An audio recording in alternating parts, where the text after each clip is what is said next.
This is Maggie with Gerbing Heated Gear, and I'm here to talk about the rechargeable heated insoles, one of my favorite Gerbing items. These are great because they can fit right into your shoe, and then once they're in your shoe, it's got a remote that you can control the temperature of them from high, medium, and low. The first thing you need to do when you get your new insoles is going to be to pair the insoles to the remote. How you do that is on the back side of the insole, there's a little button here, a light, as well as the port for charging. What I'm gonna do to pair to the remote, as you can see, there's high, medium, and low.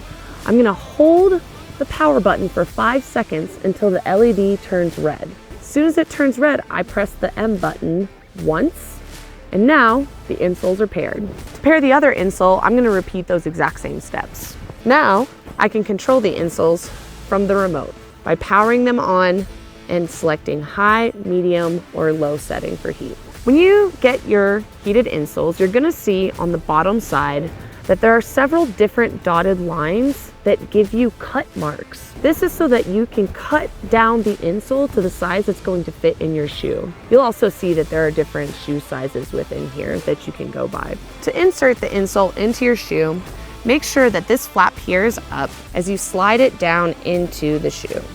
That way, if you later need to remove the insole, you can pull up the tab and pull it easily out.